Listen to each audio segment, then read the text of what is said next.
everybody. Recording live from somewhere. I have a dream. My poor little children one day live in a nation where they will not be judged by the color of their skin. I have a dream. I will move it. We make that. Move it. Move it. Move it. We'll fight in France. We'll fight on the beaches. We'll never surrender. We'll never surrender. I saw the look in his eyes. This guy's crazy. I have a microphone. So you will listen to every damn word I have to say! Ladies and gentlemen, let's put our hands together for Damn. Hi. Damn. Hi. I honestly don't know how to start, mate. Should we just go episode 9 then? Pure and simple. Yeah. Episode 9. Safe. Alright, done. We are already recording, so welcome to episode 9. Oh, fuck off, are you Yeah. dickhead? Alright, Guys, episode 9, you absolute freak. I love catching you out, boy. You dickhead. Welcome, people. Hi, guys. Dickhead. Bye, guys. How's your week been, Joe? What's been going on? Yeah, good, thanks. No thanks to you. Not, if I'm being honest, I haven't been up to that much. You know what I mean? Boris might have relaxed a few laws here and there, but it don't really mean shit. It don't mean you can get up to much more than you was already doing. I feel like my life's back to normal because you can do sports again. I had my dad's birthday last weekend, so take him golf. That's what I do pretty much every year. Decent, nice. So I played golf, got a bit of basketball in. Football's back on, so that's just relentless. That's 3 days Pattern, a week. isn't it? That's like your pattern to the week. Isn't That's it? what I mean. My life's back because sport's back. Yeah. So when people say, "Oh, so and so's not open" or "this isn't open," don't really affect me now. My life's back to normal. Apart from work, obviously, I'm still working from home. But Well, standard for me. A little bit of sport involved. West Ham, been an up and down week for us. I think we're going to peter out. Never a red card. I think the dream's going to die out for us. I think that Never Finn a red squad's card. going to come true. Did a bit of family shizzles, you know what I mean, what you can do under these restrictions. But it was nice to just see me old skin and blisters kids. Nephews. Yeah, the old nephews. They're lovely. One of the young ones now is at the age where he can talk a lot more. He's a lot more interactive. And it's the first time I've really got to properly interact with him as a human. Yeah, so it's nice. Just doing the family thing, man. Doing something a little bit different. Yeah, mate. Well, like I said, it was my old man's birthday, so that was nice to have a bit of family time there as well. But my life's just completely back to normal, mate. I'm loving it. Happy days. I don't think I'm there yet. A little bit normal for me. Went in the office today, actually. Bit of a change of scenery. Had to go in and do a couple of little bits that I couldn't do from home. But it was nice. I'm sure things will get back to normal. Well, hopefully life's getting back to normal, whatever the new normal's going to be. But I'm sure people get back to bitching about first world problems and all this, 50 genders and LGBTQ plus. That's all gone quiet over the pandemic. I'm sure that'll all start up again. Anything and everything's going to start fucking offending people, mate. So this week, honestly, this is one I just don't get it. If you want to get past a problem that's being presented in society, stop fucking putting up hurdles for shit. So go on, what you got, mate? Justin Bieber. Yeah, he always causes controversy, but yeah, go on. Little Justin Bieber. Bieber. He's grown what was already his long hair, but he's now decided to shape it in the shape of dreadlocks. Right? Not a problem. Well done. All right. What, wait, has he had it dreaded? Or is it... Well, I don't know. It's he's got dreadlocks. So he's had dreads? Yeah, he's got dreads. His hair they've not been implanted. His hair was long anyway. It's just been made into dreadlocks. Okay. Or braids, for a want of a better word. Okay. Small braids. Now, not a problem, man. If that's how you want to style your hair, crack on. Now, he's received absolute loads of abuse online. And it ain't from stylists saying, that hair looks shit, because it does look shit. I'm not going to lie. It's from loads of dickheads online saying, bruv, that's cultural... this is a word I learnt more this week. It's really hard to spell, by the way. Cultural appropriation. Okay, we won't make that the title of the episode then if it's hard to spell. Right, appropriation, they're digging this geezer out and saying, it's an offence to our culture. You should know better. It's not your place to have that kind of hairstyle. It's for fuck's sake, man. It's a fucking hairstyle. But that's like saying you can't dress a certain way or... I think cultures now, especially Western cultures, are made up of different influences. You would have had an influx of French people coming over to England, so the style would have changed, which it did, to chic and this, Yeah, that, you the adapt. other. There is an element of cultural appropriation. I'm not saying it doesn't exist as a concept. There is an element where people take other people's cultures for their own gain in a commercial and Well, no, I just exploitative think way. good splices of different cultures in like fashion and things like that. But But don't be having a go at some skinny fucking white Canadian dude just because he's got his hair in some small 3-inch Yeah. long dreadlocks. Come on. yeah, just because he maybe wants to be a You different even race. you even dug out Adele. God bless her. Yeah. She's like a national treasure. She got dug out, lost a little bit of weight. Already people She had- want to hate her. She had cornrows, didn't she? Braided it up, Cornrows. wore a Jamaican, what was it, bikini on Lost a Jamaica lot of weight, Day or though. something. Yeah, lost a lot of weight though. The girl. I'll probably have a go on her now. Don't know. Worth There's a going to few be a quid. lot of baggage, if you know what I mean. Like stretch. Surely there's. And if you split up, she'll fucking write a song about you.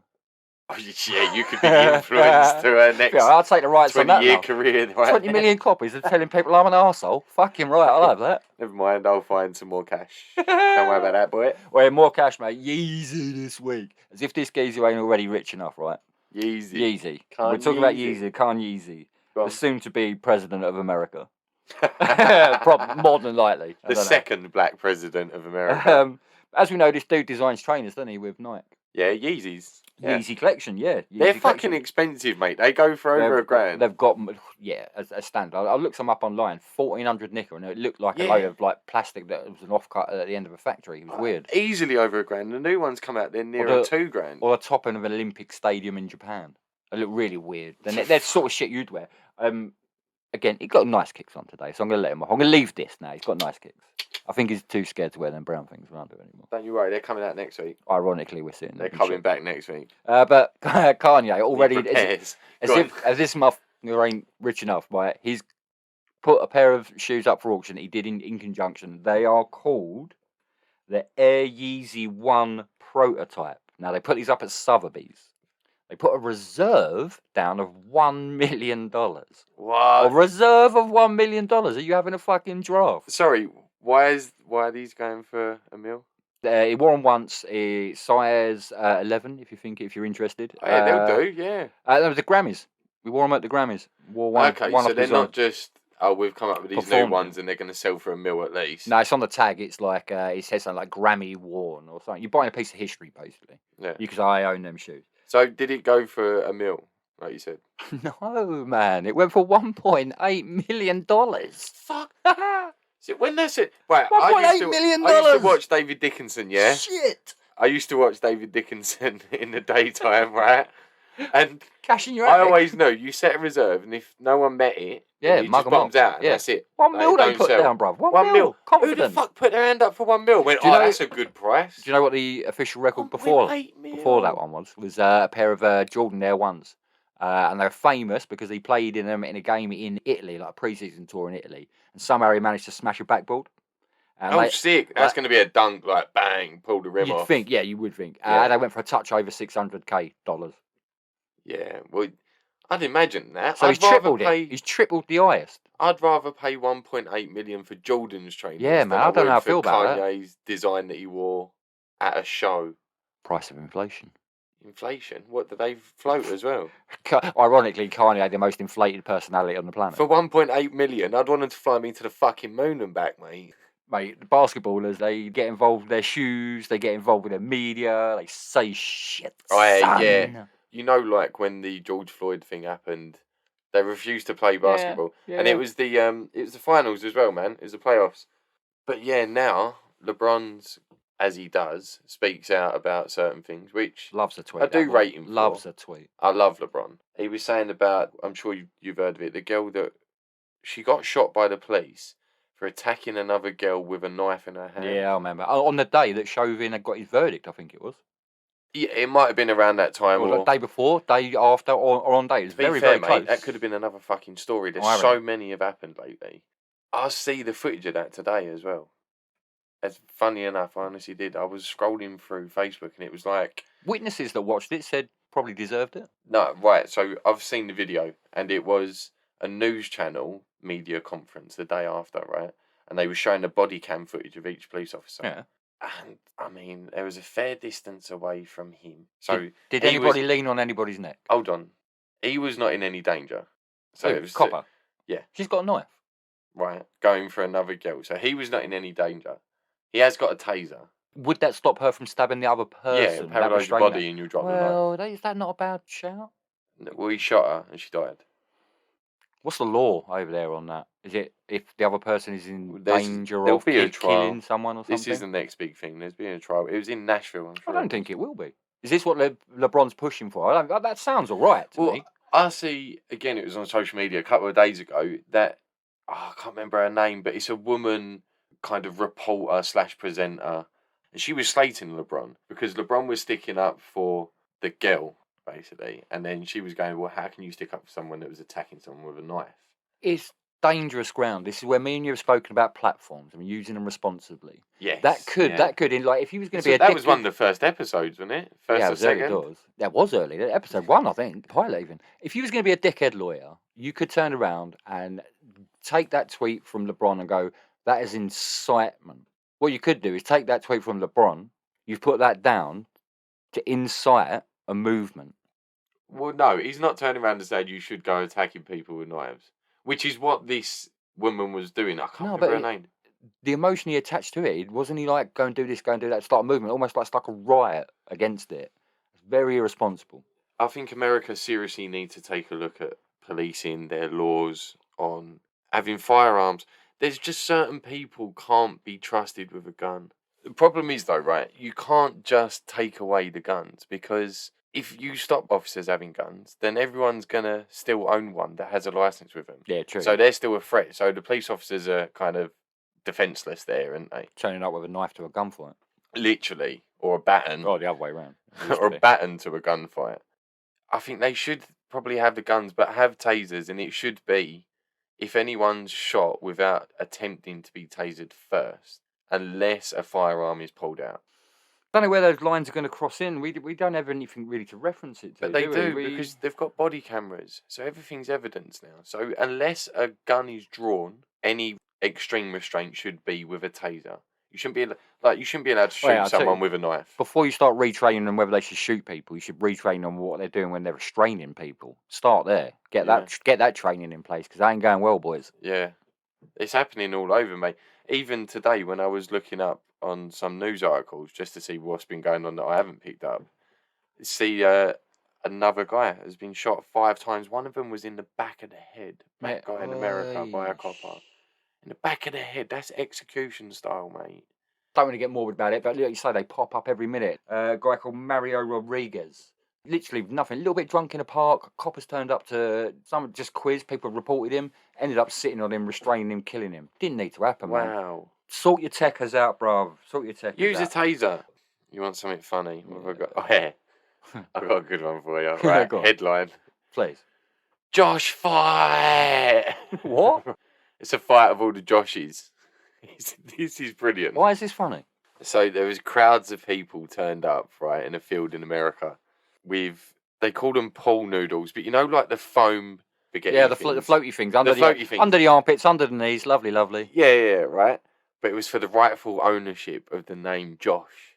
Oh, right, battle to the death or something. With these foam noodle things, right? Were there rules? Oh, yeah. The only people that were invited were called Josh. Oh, right, to qualify, you have to be called Josh. So this guy started it. I think his name was Josh Swain. I'm pretty sure that was lad. He already sounds like a lad. Proper lad, right?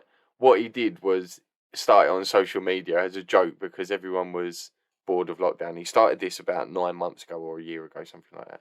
So he's invited everyone with the name Josh on social media that you could find and said, like, it's a battle to the death. Brilliant. For the rightful ownership of the name Josh. Brilliant. Right? But it started off with some other guy from Nebraska. Josh, I'm guessing. No, called Josh Swain. So the whole day, they all met up, right? Yeah, exactly the same name. So they all met up on this day, and the first event was the 2 Josh Swains doing rock, paper, scissors for the title of the best Josh Swain. I prefer the bit where they were battering each other. And then the main event where they all have their pool noodles, as they call them, and they just went ham. What does that look like? Well, is there a uniform? Is there a Josh uniform? Some people were taking the piss. There was like Spider-Man outfits. There was I'd go with that. I think a Jedi outfit or something. So they proper took the piss as well. But the winner was a 4-year-old boy named Josh, What? obviously. 4? How's he battering people to death? 4-year-old. 4? And he was coronated with a Burger King crown. How's he the last man standing in a battering competition? Ninja-like moves. Don't say much about the competition, does it? Fuck, imagine, like, you had to do that. Like, fight famous Mikes. You'd be fucked, bro. Mike Tyson, for one. Yeah, but you've gone with the obvious. You ain't that far off, though. Joe Frazier. Oh, bollocks, yeah. Smoke on the joint. I was about to say, I can't Frazier. even remember many Joes, to be fair, let alone hard ones. Joe Kawasaki. Who? Joe Kawasaki, sorry. Kawasaki. Kawasaki? Joe Calzone. No, Joe. Fuck off. Joe Kawasaki. Mate, he was fucking brilliant. He was naughty. Undefeated, wasn't he? I think he so. was. One belt. I held a belt for longer than anyone. All right, you've got, well, you might be able to batter this guy. He's a little bit old now. You've got Mike Myers. Oh, yeah, I'd have had him. Depending on what character he is, if he's fat bastard. Pussy. Mike Epps. Oh, no, I don't think. He's pimping, isn't he? He's funny, motherfucker. It depends what you're going to fight him in. If you're going to fight him in a physical fight, if you're going to fight him in a comedy fight, you're probably going to get rinsed. Fucked up, yeah. Either way, I would have thought. Look, I've got another one for you, right? You said one to cheer you up, so I saved this one to the end. I was waiting to see if you had anything else. Mm-hmm. I've come up with my own headlines for it, because I feel like where I read it from didn't do it justice. Okay, so maybe you can guess. Before you start, Yeah. does this involve spy cats or squirrels? No. Ah. No. Not animal related. Well, I mean, in some circumstances. I'm not going to lie, I'm a little bit disappointed. I'm going to give you the headlines. Better be good. Prankster orders 7-foot steel penis to be left outside friend's house as a birthday gift. Oh, love. Right, but I didn't think that was good enough, right? So I've come up with my own. I've got... What is that? So what's actually happened there? So basically, a mate has bought his mate for his birthday a 7-foot And statue. just left it outside his house. It's a steel penis as well. That's not going to be light, is it? Hell. Why have I never It's just sitting thought in of the front doing garden. that? What a birthday gift. Right, so I've come up with my own headlines off the back of it, right? Oh, yeah, go on. Is it going to be like Sun headlines, newspaper headlines? I'm going pun intentional, right? Oh, come on, hit me up. This better be good. First one, happy birthday gift. Girth. Oh, that's a decent start. I'll give you that. Birthday boy gets shafted. All right. Ordering gift for mate goes balls up. No, you've dipped off there a bit. All right. Well, friend goes balls out for his mate's birthday. Oh, you're stretching it. All right, we'll go. Well, that's what she said. We'll go with happy birthday gift then. Stretching the Yeah. balls. Yeah, mate, that was Parker. you had me at hello. Well, look, all this laugh and jokes and bants leads us nicely on to debate point. Yeah, this has got the potential to get feisty. I'm sure we said this in another episode. We got into it a little bit and we was like, oh, this would be a good debate point Yeah, for it's gonna another get time. feisty. Or another conversation for another time. Feisty. So, title of it, well, it's quite simply a great question. Funniest stand-up comic of all time. Boom. All right. There's a couple of rules, as always. We're going to try and name, as we come into it, a top 5. We're going to discuss people. We're going to tell stories, give positives, negatives, as you know what we do. But we're going to try and bring it into a top 5 at the end. A top 5, but we're naming a winner, right? Yeah, oh yeah, definitely. Okay. Any more rules to it? What? No, what that's else? it. That's it. They've got to be a stand-up comedian. be a They have to stand-up physically comedian. perform on the stage. I'm aware there's a lot of great TV comedians. Paul Whitehouse, for example, Harry Enfield. They're great TV comedians. Yeah. But stand-up comedian, we're talking about on-stage, paid money comedians. Okay, yeah.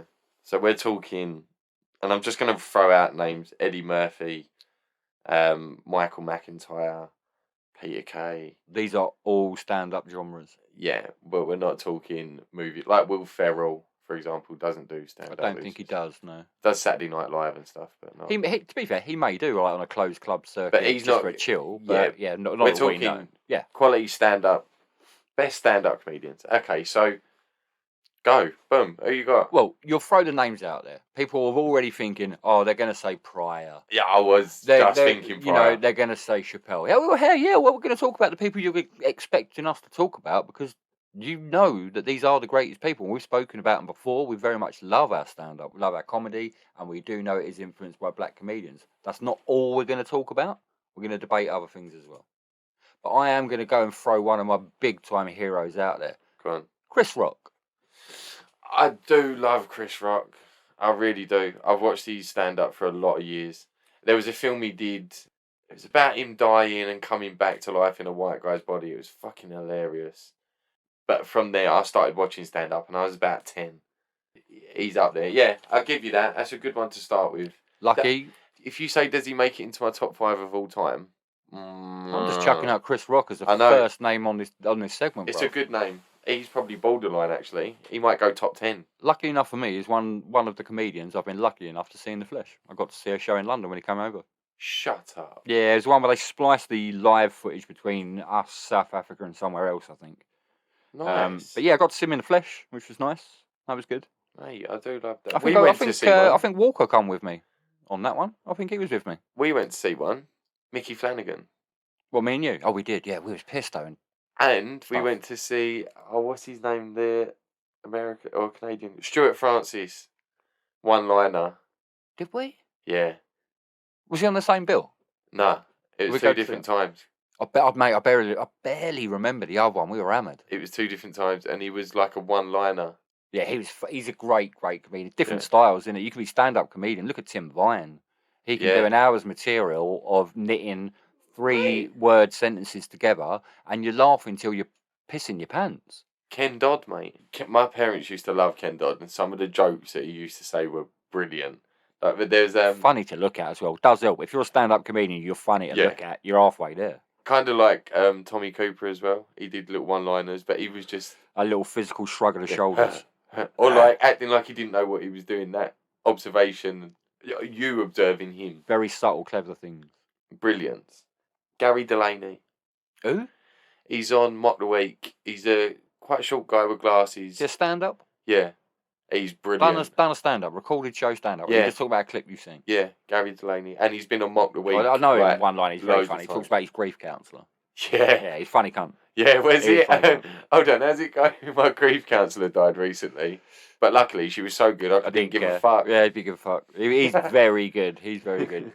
He's Tim Vine, but with dimension. Yeah, a smarter joke, maybe more layers to his jokes. Yeah, English comedy.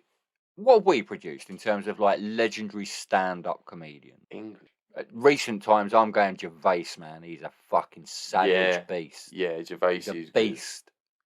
He's approached subjects. His first one, Animal, he spoke about God. One of the greatest explanations of God and how it works. Oh yeah, People's understanding. To be able to put that into words for everybody to laugh their bollocks off and almost reconsider, literally on the spot, how the Bible was written. yeah. Incredible. From a Yeah. stand-up comedian. Absolutely incredible. And He's a brilliant comedian. His Animals one, which was early days, wasn't it? That was Mm. quality. Remember when he talks about the daddy long legs, Just made it hilarious. dolphins, gay dolphin sex? But what is it about him? Is it the fact that he's delivering it so dry, or is he's I think he's he's very so blunt. self-depreciative as well? A lot. He turns the jokes on himself quite a lot. And I tell you what, on the sly, he's a very good sly physical comedian. He'll make a little gesture, a little face, Yeah, and it Yeah, he will. squeezes that laugh out of the audience. but he's very clever in the way he writes jokes and the way he words things, He is. as well as being cheeky and literally stating, "I don't give a fuck." And he will stand up in most of his sets and say, "I genuinely don't care if you're offended." Speaking of physical comedians, Go on. another British gem. It's Lee Evans, isn't it? Probably. He's got to be One one of of the the greatest. best. Of all He's up there time. with like Charlie Chaplin. That's Yeah. exactly what I was going to say, man. Obviously, everyone's got an influence. And as we Yeah. talk about our comedians today, we're obviously going to understand people have got an influence. But 100% Evans is influence. But what a genius comedian. What's the first sketch that comes to mind? Stewardess! My No. kidneys have fallen down the toilet. No! You let me down, bro. I was going Bohemian Rhapsody all day long. Oh, that was good. Jeez. No, that was more like a musical performance, like Victoria Wood. Or Remember her? Peter Kay. Oh, sorry. What was Victoria what- Wood. yeah, she was brilliant. But Bless her. that's what Lee Evans' Bohemian Rhapsody was very much like, wasn't it? He was on the piano. Victoria Woods was good. Let's do it. Let's do it. Well, Peter Kay's cassette one, where he does the highlight. Oh, that's epic. But let's Yeah. not fall into our own trap of just listing comedians. Let's look at the technical value. With physical comedy, Peter Kay is up there. The amount of times you can imagine him running across, sliding on his knees, pretending to be boys at a wedding. You can imagine him doing the walk to the dance floor dance. You can literally imagine him doing a move his jokes. I'm going to give you a three-way shootout. You've got Lee Evans, Oh. you've got Peter Kay, and as a rogue late entrant, you've got Michael McIntyre. I'm rolling out McIntyre because I feel like he copied the first two to make his career. Hey, influences, man. We're not going to worry about whether someone's No, similar. I'm just saying. It's Give me a freeway. I'm rolling him out. It's a concentrated genre, man. There's not a lot of width. Primetime, pre-teen humour. There's not a lot of width. Well, it's family humour, isn't it? Yeah, but funny still, and it appeals. Yeah. So what are you saying? So on technical ability to deliver that, exactly what we were just saying, to deliver primetime technical rah out of those three. Give me your 3, 2, 1, go. I'm going top out of those three, Peter Kay. Purely based on... Number 1. Yeah, he's number 1. Complete Purely based on Michael McIntyre's third because he's copied the first two and made his own act. Take his floppy head manoeuvre out of the game and Yeah. you're probably right. He ain't got a lot in his arsenal. Exactly. Lee Evans and Peter Kay are brilliant with their physical comedy. Brilliant. But I feel Lee Evans plays a character a lot. Where he goes like, monkey boy, and all of that. And he's all jumping around and he's like, His ability to change his physical appearance. Oh, yeah. But Peter Kay is authentic. Just incredible. I imagine he's sitting at home master. on a weekday night after having dinner and he's just as funny watching the telly and his wife must crack up. That's what I was about to say. I was about to berate you there and say, no, he's not at home crafting it. No, that's just how this geezer is. That's Peter He's one of Kay. them fellas who probably just... I know he did work hard at his craft when he was a youngster. Yeah. He said to get where he is, but that's because he would go to the pub with his mates, tell stories, and you'd be like, Geez, you should be a fucking stand-up comedian. Like you all tell me. Do you know what I mean? That's what you all tell Right. me. Everyone... He's just naturally funny with quick remarks. So in normal life, you must be like that. See, he sounds funny. He's got a funny accent to us. Yeah. And he plays on his accent. But to deliver a lot of his jokes, he does play on his accent. You think back to, like, I know we're not using TV as an example, but like Phoenix Nights and things like that, right? Yeah. It's literally comedy based on a scenario's happening and everyone getting little digs in. Oh, you're up. Or, oh, you didn't say that yesterday. Or whatever the joke may be. It's all little remarks. I reckon that's his life. He just walks around making those little remarks. He could see a kid fall over in the street, not hurt themselves, but a kid fall over in the street and just make a stupid comment like, watch that, pavement's tall. Yeah, it just sounds funny. And just carry on. He's full of little remarks. You got someone like Peter Kay then, as we're saying. He's just the way he speaks sometimes and the way he pronounces his local words can make you laugh. Another one who's very, very similar, Mickey Flanagan. He is as funny because of how he speaks as to how he delivers his jokes, as to what he says. There's equal part measures. So going back to my point of, I think Peter hilarious. Kay's authentic, Lee Evans plays a character. I'd say Mickey Flanagan's more like Lee Evans. No, he's a genuine white boy geezer. You go back and look at each other. I've seen programs. But he plays up to... like Danny Dyer plays up to being... No, I don't. No, I'm going to disagree. No, I'm not saying Mickey Flanagan does as much, but there's slight bits of it where he's going... He puts it on, he's like... Wait. Oh, of course. He puts it on... Oh, of course. Yeah, people want to hear that. When we went to see him, remember, he was like, I don't remember, bruv. I was pissed out of my head. Southend. Yeah. Don't you remember? You accentuate it. But I think he's more genuine. No, if you're going physical comedy, like again, think of a Peter Kay joke where he's just standing still. He's not. He's jumping around or doing something. His authenticity, I think he's genuinely a funny guy. Does he make it into my top 5? Maybe. If he does, he's only number 5. He might do. We'll talk about it a lot. Well, let's kick it on a little bit of a different style. Let's go old school. Okay. Like real kind of like... So first days of... So anything before the 90s, really? Yeah, for most of our listeners, that's going to be old school. So you've got like Richard Pryor. Starting point. Let's call for us. Steve Martin. For us, Steve Martin, yeah, man. Those kind of... I'm sorry, I'm just going with that generation. Incredible stand-up guys. Yeah. Tim Allen. Yeah, he was all right, man. But breakers, people like, Steve Martin. Pryor the most. We've talked about it a little bit. We've never really gone into massive amounts of detail. Everybody knows who Richard Pryor is. He's an absolute icon of the game. What was his greatest strength? I would probably say breaking language barrier. He was one of the first black people to get up on stage and talk to a white audience about black issues. Yeah, and he was kind of explaining it to him. Now you say it, the way he tells his jokes, he talks about something and uses kind of, shall we say, black slang. There were that white was used people in at them the time. audiences. There was no black people in them audiences, man. That was Yeah. like end of the 60s, beginning of the 70s. There was no fucking black people in that audience. But what he'd do is use like black slang and then explain it for everyone in the audience. So he knew who he was catering to the whole time. He was one of the first comedians to say the word that we're not allowed to say on stage. Dropping the N-bomb, yeah. He dropped the N-bomb in front of white people and used it, and people were like, imagine being in that crowd, man. Yeah. But that's what's Shit, funny. boy. I honestly think that's what's funny about black comedians, because it's part of their vocabulary and it's used in so many different contexts. It can make certain things funnier, or it can show like an authentic reaction or something like that. So when a black comedian comes out with it, it genuinely is funny or in context. He was so fucking honest as well. The amount that I've seen these stand-ups where he's like, dude, you might have seen in the paper last year where I got fucked up and the police got called out.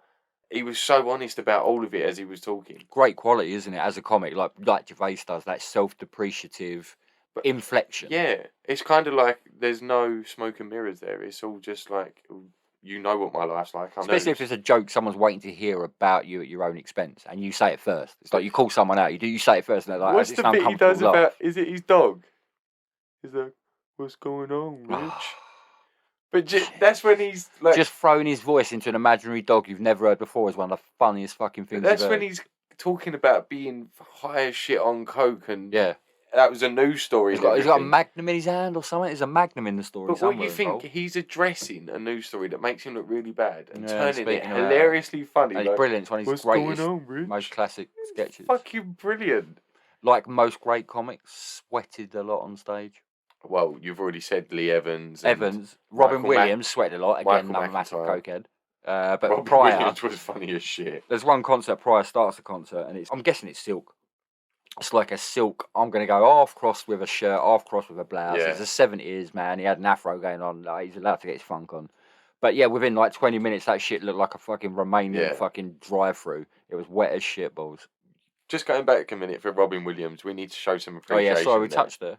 Because not only for the films he's done, that's what he's most known for. Stand up. And again, that's what I said about Peter Kay. That's genuinely him. You can imagine him at a family meal or something, just coming out with left, right, and centre. It is a little bit tragic because it's like Pryor. So okay, we can't really look down on it because Pryor was exactly drug fueled, cocaine fueled. Robin Williams wasn't towards the end. His stand up career was when he came with drugs. It was he'd finished stand up years before. But he's naturally adapted. I'm sure everyone's seen this clip of he plays to like a Navy base and he's doing a stand up set, and then all of a sudden these trumpets start playing and the flag goes up and they all just turn around and salute the flag. That's it. No matter what, he was mid sentence and it was bang, they all turned around, and he was fucking hilarious. He stood there, he honoured it, and as they stopped, he went, I've never in my life had where a whole audience has gone, nope, not interested in you, and just turned around against the audience. And I've never heard that. It was brilliant, and he did about 30 seconds of doing his stand-up set with his back to the audience. He's incredible, man. I put him up on a outside pedestal like Bowie. He was just a trailblazer. You can't blueprint that man. You can't make him again. You can put him into any film. Say if you was making a film aimed at kids in the early 90s, bang, it was made for Robin Williams. You look at Mrs. Doubtfire. Yeah, films though, again, brother. Like Jumanji. His stand-up technical ability, I don't know if I'd have to rate him very high up on the metric meter. He was a funny dude, yeah, but I think we're probably getting influenced more by his personality in his films than his actual technical stand-up. Right, let's talk about some smashers. Let's talk about some heavyweights. Okay, just because you said someone's sweating.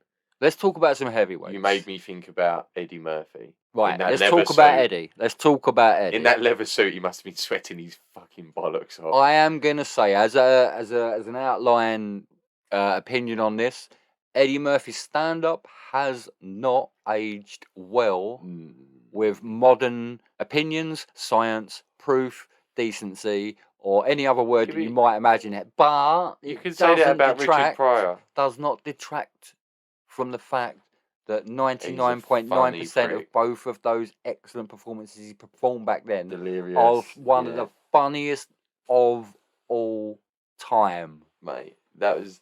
And that was before he was in films, really, wasn't it? He was young. He was 21, 22 in one Yeah. of them motherfuckers. Jesus, I remember boy. seeing it was a documentary about comedy. I think it was something about Dave Chappelle, who we'll touch on, right? Yeah, yeah. Yeah, not yet. But he was talking about he see Eddie Murphy, and he was it was like an Eddie Murphy Appreciation Award show or whatever, Yeah. right? And Dave Chappelle was doing it. He was presenting this little bit, and he was the first black comedian to go on the Carson show. Like, And apparently, smashed the barriers. if you was a stand-up comedian in them days, you had to make it on a Carson show to go big. Yeah, your go-to platform. Yeah, Yeah, that would get you on things like Saturday What, Night like a Live and this, warm up. that, I the think other. I've seen YouTube video that, like warm-up video. He does a really tight little bit, and he's really good, right? You look at the two sets he does. Is it Delirious and Raw, isn't it? Yeah, they're the ones. Yeah. They're before you know about Nutty Professor and that you can play different characters. So when he's standing on stage going as a different character, you're like, whoa, where's this coming from? Brilliant impressionist. Amazing Brilliant impressionist. impressionist. Sound funny? Half the job done. Classic. Utter classic. Okay, what other comedians then do we know that do kind of like a voice is an anchor? Jim Carrey for a start, but different kind of comedian. So that's not a bad thing. They don't have to be the same. Jim Carrey. Kids, go out and YouTube it. Jim Carrey is on the internet. You can watch his stand-up. He's known for his films, but Jim he's Carrey's for films. oh, Yeah. my guy, Jim Jeffries. No, you said for voices, Russell Peters is epic. Russell Peters is an Asian. Well, I say Asian. He's an Indian comedian. Raised But in a he can Jamaican do- community Yeah, sorry. Yeah, raised in a predominantly black and white in Canada, I think. in Canada. Yeah, Yeah, it's mad. but his Chinese accent is amazing. His Indian accent, obviously, he doesn't speak with a thick accent, but his parents does. When he does an impersonation of his Of father, someone, it's like, brilliant. Isn't it? Always said, didn't we, a couple of weeks ago? What is there a particular race of people or a particular accent, but that people are just not allowed to take the piss out of? And he has basically got license on Oh yeah, do what you want. 95% of the world's accents. Do what you want. And he smashes it. And not only does he do the accents well, he's brilliant comic timing, joke building, observation. Again, another good one. What about the guy that did Police Academy? What's his name? Michael Oh Winslow. my Michael fucking Winslow. days. That video, I remember. Oh, do you remember? About a year ago, you showed me a video of him. And he was sitting there on a TV program actually, and he did what was it? It was fucking Deep Purple. Was it Deep Purple? Is it? Oh, is it? No, not Deep Purple. Spoke on the Water. It was basically his guitar, but Back he to done it. school, This guy's just doing the beatbox. So he does the initial beat, thinking brilliant, lovely, normal kind of beatbox if you like, and then the motherfucker breaks out into this lead guitar. But not only does the lead guitar, but does the lead guitar feedback. Incredible. But he wasn't. epic. No, but I'm going to discount him, bro. I'm kicking him out because he wasn't a stand-up comedian. No, he did. When he used to do Police Academy, he did a lot. He was purely an impressionist. You were saying about people that can do different voices, so he comes out really well. You go back to, I think he did one or two sets that you He's used getting to be able nowhere to near my watch. top 5, mate. No, he's my not. Top 50. I'm talking about people that can do that. What do you think's the ultimate package then for a stand-up comedian? What do you think your three? Pick 3 key attributes for me. I think you've got to be original. Is the best Original, bit. bang one. It's got to be number one. Do you think you need to sound funny? No, Do I you think you need to have a good delivery? Right, there's my 3. So you've got to be original. I think it's got to be clever. So maybe layered jokes Yeah, that helps. and delivery, All right, that's your 3. and All that's right. it. And I think you've got to be likable. But I know I can't No, have you got 4, 3, but bro. you That's it. you You got 3. you got to be likable. I'm going 3. I think you've got to push boundaries. That could be tied in with clever. Yeah. You have to push boundaries. You have to make people laugh at things that they never wanted to laugh at. Well, I Would never laugh at. You must be able to do it. it was Dave Chappelle that said the audience depicts society's tolerance of jokes. So stand-up comedians get to push that line, and if an audience laughs, that's socially acceptable to say. There's some naughty bastards out there. If they don't laugh, you bomb out. That's where the line is. That's literally stepping over the line, and that's down to an audience member. And I think that's brilliantly humble of a comedian to say, like, Yeah. our careers and society in general depends on You- you you- as an audience. Well, I mentioned my man earlier, didn't I, Jim, briefly. Jim Jeffries. There's comedians out there where it's epic. all about pushing. You could argue like Bernie, what's his name, Bernie Bernie Mac. Winters, and all them dudes back in the day, like they're blue, Alan. Steve Harvey was they're a good blue. comedian. They're blue. Peter, Oh, the old ones. Oh, they're blue. People that thought they were naughty in their time, yeah. and you've got guys like Jimmy Carr, Jim Jeffries, but yeah. Frankie Boyle. All right, so there's a little basis here. I want to hear a 3-2-1. We mentioned a few names, but we're going to boil it down to a 3-2-1 on Of just naughty, pure sarky, satire comics. Oh, God. Right. Right, Carr's in the mix straight away. Frankie Boyle's Boyle. in the mix straight away. And what else you want to say?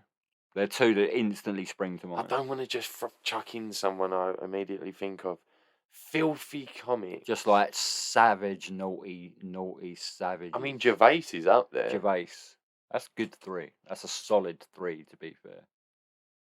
What about other than English white guys? No, I think we do it best. Yeah, we probably do. For just pure savageness, I think we probably do it best. Lily Savage, yeah, but not really known for stand up. No. No, mate, we're talking.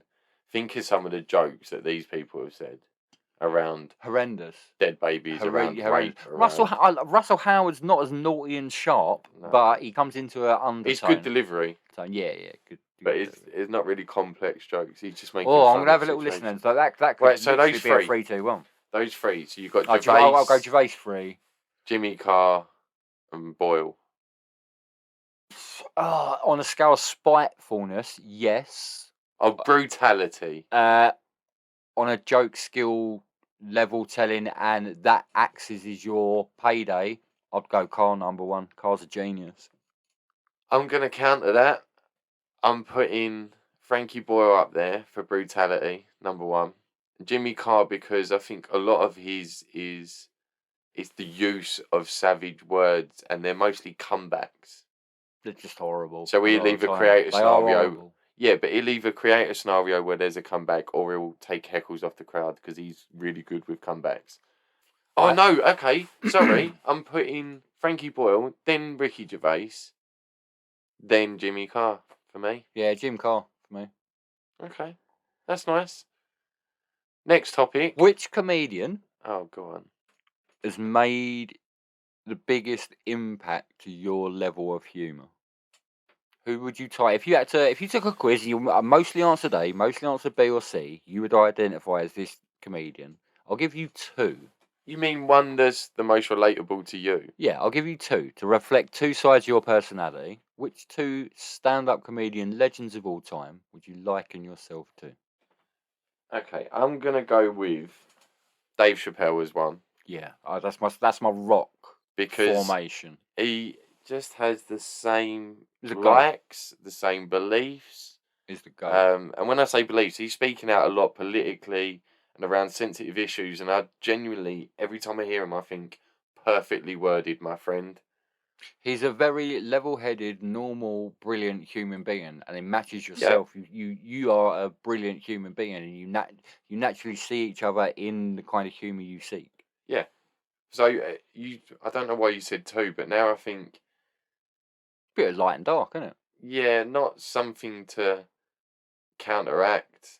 Dave Well, Chappelle some at people all. into like depressive comedians. Some comedians get a really good gig and laugh. Oh, out like of what's his Bill acting Hicks? Depressed. Was it No, Bill Hicks was just a fucking ranting anti. Well, he wasn't just an anti. He's one of my heroes. Oh, but he was fucking hilarious. But he was kind of anti-political. So you get comedians that rotate around like anti-political things. They have an axis that they're drawn to, and they grind from that. So Dave Chappelle for the most relatable. Oh yeah, all day long. But then again, you've got some. I'm gonna call them brilliant comedians, but not as clever. So What do you like I'm about thinking of who's that Scottish guy? Is it Jeff Bridges? Kevin Bridges? Kevin Bridges. Funny motherfucker. Russell Howard, you've already mentioned. Yep. You've got people like Sarah McMillan. Are we just literally focusing this on UK people? Is it the only people you can remember right now? Probably the only people I can remember. Oh, Michael Che, It's funny. I think he's released a new one. American. He's brilliant. I think he's done a new one. I've watched a lot of American stand-up. I like a lot do. of black stand-up. We do, yeah. That's our brand, man. That's our flavour. We'll sign up to that.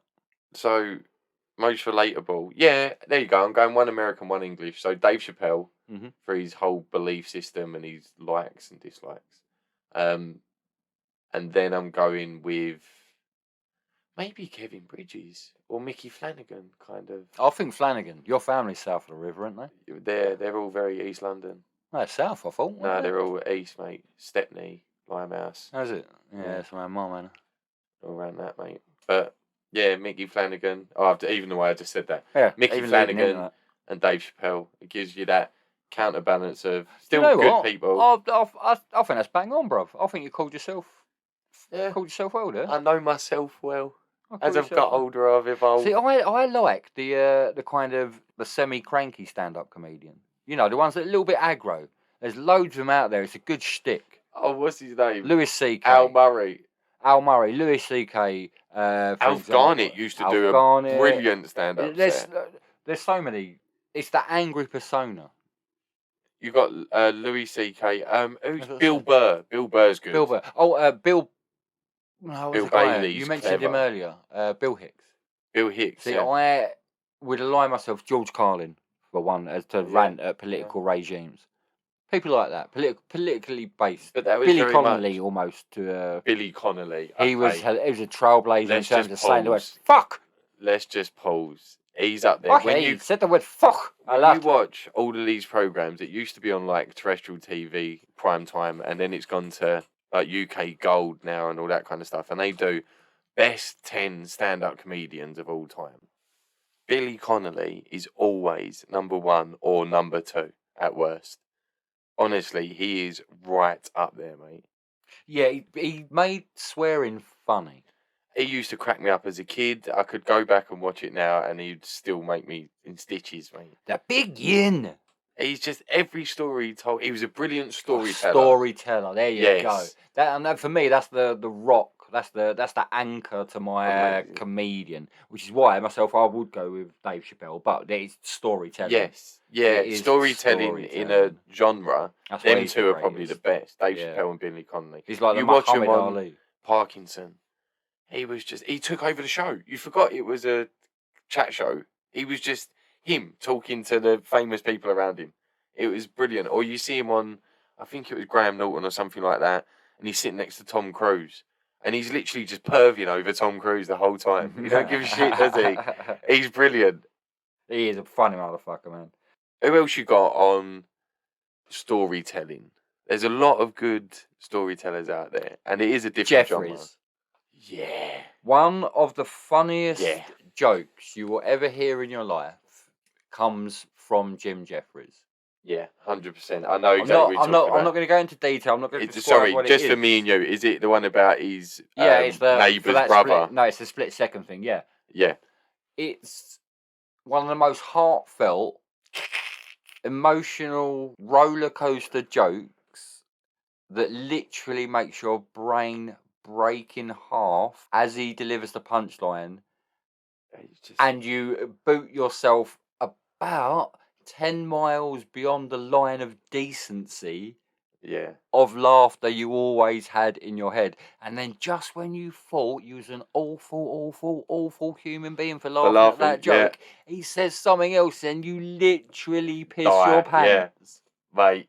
He's hilarious. The only ever one that's ever come close, and I keep referring to him, Dave Chappelle's one, but it's literally because he tells a joke about, I write down the punchline and put them in a bowl. Yeah, we've done that before. But where he talks Chappelle, about, what have you got? When you say about storytelling, he does that bit where he tells you the punchline and then goes off on the story. Straight away, he goes into the story and you don't even realise.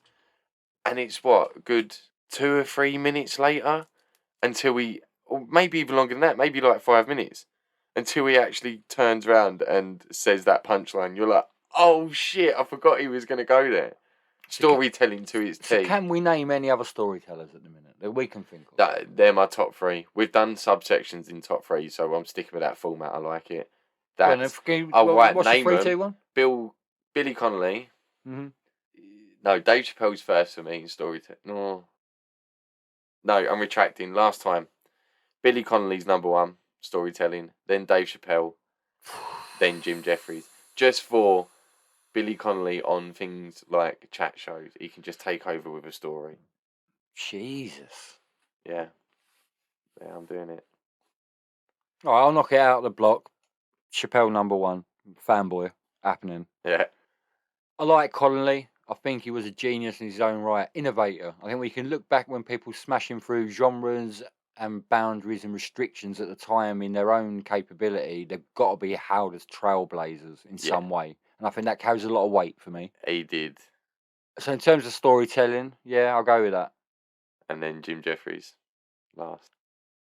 And then then out those three. No, Jim second.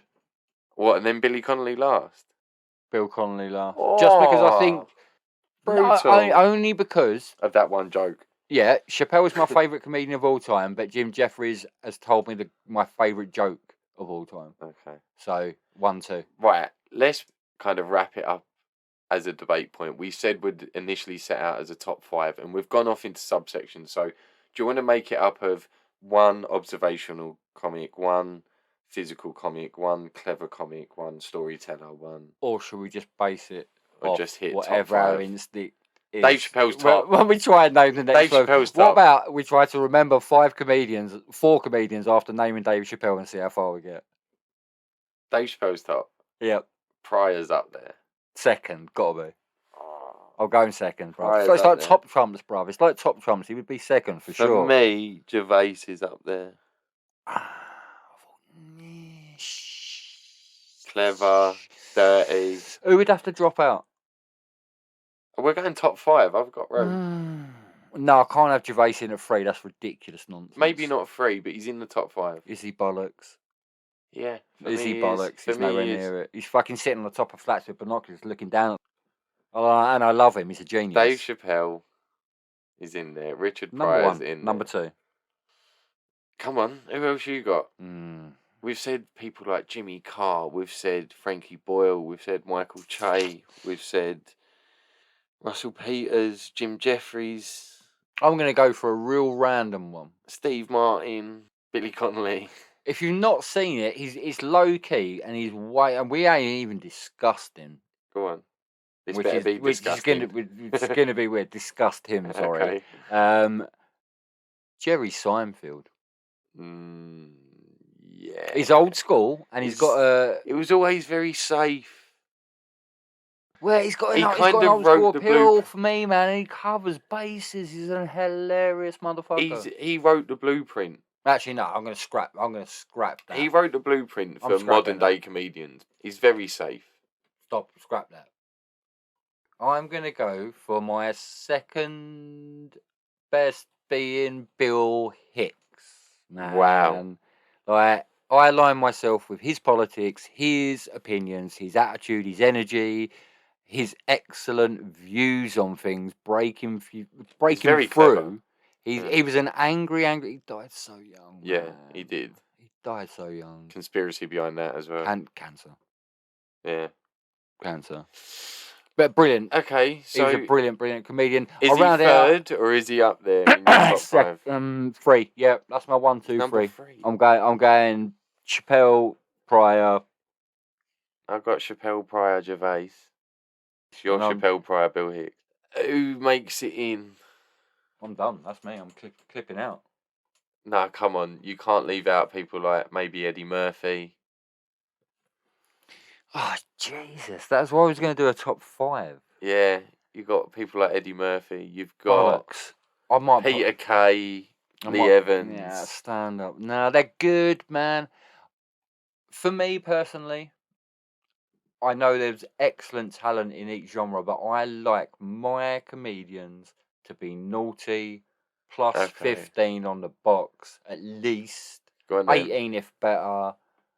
I want them to be slightly racist, slightly misogynistic, slightly everything you shouldn't be. And I want you to make me motherfucking laugh. So we're thinking Jimmy Carr, Frankie Boyle, that kind of... Yeah, they've got to get the spot. Who out of them? Carr. Jimmy Carr. Okay. We said Carr. Number 4. Okay. And number 5? Timmy Vine, One Line King. No. Oh, yeah, one-liners. Can Can you beat Ken Dodd? Yeah, with a stick. Oh. Stuart Francis. No, man. Tim Vine all day long. Okay, yeah, for one-liners. So does that make our top 5 then? Yep. Job done. Signed, sealed, delivered. I'm yours. Hmm. Nice little song there. Talking No. of songs. No. Right, you told me that you had recorded something. You was going on about this fucking Band Lab app, right? Mm.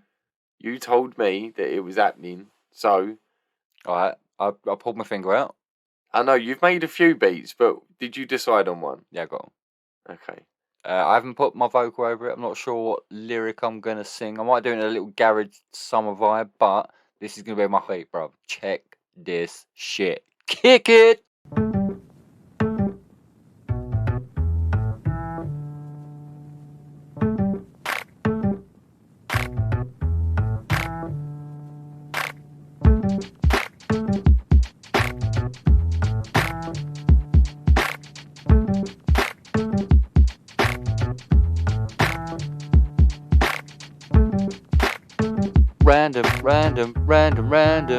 Random fact. Yeah.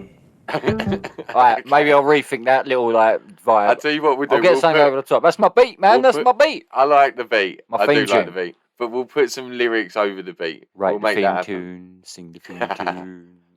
Okay. No, well, let me kick it off. Go on, Now, what you got? I don't want to be so competitive, man. Like, I feel like there's been a lot of like anger between us with trying to get the best facts out there. Let's just be nice. Hostile environment. Let's just talk to each other, man. Let's inform. Okay. That's all we need to do, man. Right, so first one I got for you is a nice little one. You may or may not know this one. World War One. There was a Canadian soldier. He domesticated basically a black bear, made a pet of it. Shouldn't he have been fighting the Germans? Don't know what the detail was, but he called this bear Winnipeg. Lovely little bear. Got moved That's to. a pretty good Bear name in for a mind, bear. Go on. it's the early doors. You know what I mean? It's World War One. That was 1917, early doors. Got moved to the London Zoological Gardens after that. London Zoo, yeah. Yeah, early days, yeah. That's what it's called. That's the official name for it. London Zoological Gardens. But there's a little boy that used to go there, a little boy called Christopher. Christopher Robin, might have heard of him. Little son of A.A. Milne, who happened to write a couple of books. But anyway, yeah. Winnipeg was a very big favourite of young Christopher. He used to go and see it all the time. He even named his teddy bear after her. And the Winnie. teddy bear was called Winnie. A.A. Milne. Winnie the Pooh. Nice. Wallop. That's a good little fact. I'm going in nice and clean. Neil Armstrong. Oh, fuck me. No, I'm going in. No, don't make a big figure. I'm going in nice and clean. Just listen to what I've got to say. Another Neil fucking Armstrong. Space fact. Neil Armstrong turned his astronaut application form 1 week late after the cut-off of applications that should have been sent in. Are you shitting me? It was only because he had a mate in fucking admin who slipped it into the out tray in a very fucking swift motion on a Friday afternoon that got him on the program in the first place. Imagine that. Imagine he wasn't the first. Imagine that. One of them didn't get to say that. One of the most famous people of all time didn't get to do that because his mate didn't do a fucking Swifty. I hope he dropped a fucking couple of dollars on him. $20. Lazy bastard. $20 in '69. That'd have been a couple of quid, wouldn't it? Lazy 100. Lazy bastard. 100. Or I'd want at least 100 to fudge NASA documents. All right, look. You've come out of a jingle. You've hit up 2 pretty decent facts I'll give you so far. I'm giving you one more. What else you got? I think the last one I've got is going to be... You know I like my animals. You know I like my nature. I always like my nature. Go on. I'm going to go for a woof woof. You mean a dog? Woof, woof, woof, woof. I love my doggos, bro. I fucking love my doggos, right? Doggos can understand, apparently, according to the eggheads. You know, we always tap into them. These 250 white coats. Yeah. They can understand 250 words. It's quite a lot. What, the eggheads? I'm sure they know. I'm sure they know a few more than that. I'm not about 50. Stop, go, investigate, multiply. No, the doggos. Apparently, doggos understand 250 words on average, which is equivalent in a human of a 2-year-old. Oh, nice. That's quite mad. Yeah, that is pretty mad. That's bear a in lot mind, of intelligence there. There are levels. yeah, innit? You've got intelligent dogs, sheep dogs, etc., trainable dogs. Yeah, or the And golden and retrievers, you've got innit? some And dumbass fucking kids that can't be trained and shit in their own fucking socks every day. yeah, that's pretty mad. There are levels. Yeah. I think that's quite good, isn't It's it? a good What- little what animal a good little fact. level. It's a good little animal fact. Yeah. one more animal related fact. Okay, Oh, yeah. I'll just give you one. All right, go on. I've got go one. on. I've got a double bubble for you. Here, Okay, hit me up. double bubble. Scientists have genetically modified goats to produce spider silk. Oh, mate, that's quite sought after. Right. I've seen loads of things where they've said about how strong it is and its chemical compound is so solidified and everything. Goats are It's producing brilliant. spider silk. Shits is that. Basically, it's what Spider-Man needs. Is his whap whap. Spider goat. Spider goat. Whap whap. Does whatever a spider They goat do it basically. They've mutated the gene. They've mingled with a chromosome here or there, and it's part of the goat milk. They extract a protein from the goat milk that's produced. They're able to take that protein, to work it through whatever process they do. Science shit. Okay, these Bosh. eggheads. Yeah. Yeah, eggheads. Bosh. Spider silk. Big up. Nice. Right, I'm coming in with my random fact. Are you ready? Yeah, we got. Powered lawnmowers kill over 200 people per year. Wow. I don't know, but they're responsible. There's these homicidal killer lawnmowers out there. That's got to be the cord, isn't it? Got to go over the cord. I've come close. Yeah, I remember when I was not little, but like 12, 13, nearly coming close. A teacher wrap it around like your shoulder or your neck. Yeah. Keep whipping it away Yeah, at the back. round the back. Yeah. Oh, I come close to that a couple of times. But also you've got like stones pinging off from lawnmowers. They go through windows and shit. They must go through people. Oh man, when it hits your shins when you're cutting. Ah, Whoosh. yeah, mate. Yeah, that does it. Also, another death-related one. Sorry for the morbid Go on. facts. Go on. Sorry to bring the tone down. 2,167 people died. So over 2,100 people 2001. died All right. Yeah. between 1999 and 2014, All right. simply due to constipation. Oh, really? Well, that's probably the noise they'd make, yeah. That is. Oh. Gee, dying. We've all had a touch of it from time to time. It hurts, yeah. doesn't it? It's a bit painful. When you're Imagine- trying to push a coconut out your arsehole. Imagine the pain that builds up having to die of it. When I had my accident years ago, Yeah. I was in hospital for absolutely ages, and they worry about that sort of stuff when you are in hospital for a period of time. You don't eat properly. Especially when you've done your back. Don't Yeah. move properly. And my back, yes, and my lower back, it's all bowel movements. So they give you this stuff, right? They call it stool loosening serum. Okay. Right? It's not a laxative. It don't Yeah, push, it sounds don't- like a laxative. You're it just going don't to push pebble nothing dash through, the toilet. But all it does, it just softens the head. So you're trying to push a fucking boulder through a pebble. Wow. So it just softens that initial go and blow. And there's no dignity involved, mate. You're there with two other nurses trying to shit into commode after about 3 weeks. You know that ain't smelling nice. That's disgusting. That mate. ain't gonna smell nice. That's disgusting. But yeah, so 15 years, isn't it? 99 to 2014. I'll go on for you. Go on, what you got? In New York, Right. you are 10 times more likely to get bitten by another human being than you are a shark around the world. I was going to say, yeah, because there's no sharks in I'm New not York, talking mate. about specific sharks in New York, but generally There's more human bites on human Yeah. in New York than there is 10 times more shark human to bites human on bites human. in New York than shark bites reported around the world. Why New York? Why are they biting each other? I've been to New York. Well, I've talked about it before on here, but Is that a tactic? Is that a defence tactic or an attack it is tactic? very biting? aggy, isn't it? It's very it's like London in the art of the city when 10,000 it's more busy. times likely to get In rush stabbed in a hour. capital than anywhere else. But- That was one I saw, man. I thought it was a weird statistical quirk. Everyone mugs sharks off, naughty cunts. Okay, this took a turn for the worst here. It's all gone a bit downhill, isn't it? Morbid shit. I got don't- one. Yeah. Right. Cheer me up. Let me bruv. bring Cheer it me back. up, A little cheer me up. random one. Go on, This bring it back. literally defines Bring it random back. fact. The dot over the letter I of a lowercase is called a tittle.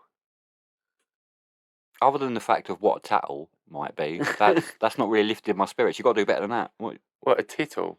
I think that's brilliant. That little Mhm. dot, I'm guessing it's the same above a J, Like a lowercase j. No, I was hoping for better than that, It's mate. called a tittle. Well, come on, one more. You got to have something, mate. I know you got fucking. I know you hoard them. What you got? You must have something. All right. Well, I was anticipating this. Must I'm not going to lie. literally must have. To kill it off, Go on. sperm Go has anti-wrinkle properties similar to most moisturisers. That's exactly what I told her. That's, you know what I mean? hair and nails, ladies, for any female viewers out there, if you want to achieve a healthy coat. So basically, facials are the way forward if you want to maintain youthful age. Do you necessarily have to drink it? Can you just rub it in? No, it's not drinking it. It's anti-wrinkle properties, so it's going to be like cream, isn't it? So basically, cream in her face and she'll stay young. Kind of ironic that it comes from your scrotum, one of the most wrinkled places in the world.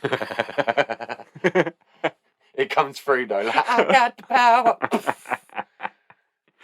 Right, Joe, I'm done. What have we learned this week? Oh, jeez, what have we learned? Okay, so cultural appropriation. I don't understand it, kids. What is it with it? Why can't a man just be a man doing what he wants to do, looking how he wants to do? Why has it got to be from culture to culture, man? Jog it on.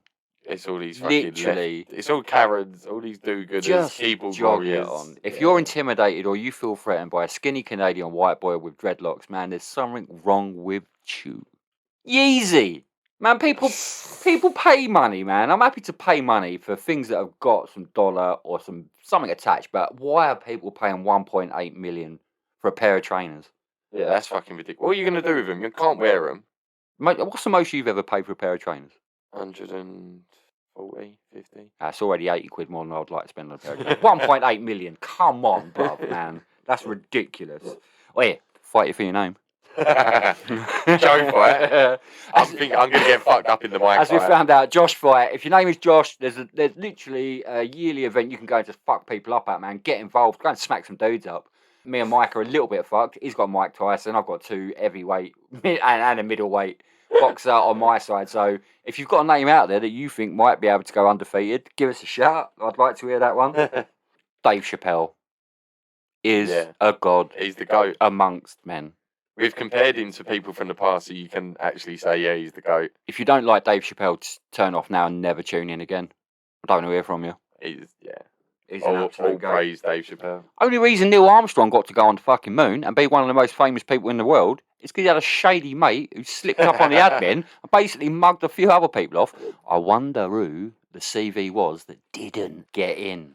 One small step for mankind, one dodgy little backhanded application form. Spider goat, spider goat, spider goat, spider goat. That's what I'm going to say on that shit. And, as we just said, sperm will keep her youthful, so come in her face, keep her looking like Grace. Monkey face. Spider goat. Do you know what that is? Monkey face. No. Yeah. Have a little shave up beforehand. Keep the pubes in your hand. As you come on her face. Wallop! Monkey face. When you come to the end of the line with a buddy who is more than a brother and a little less than a wife, getting blind drunk together is really the only way to say farewell.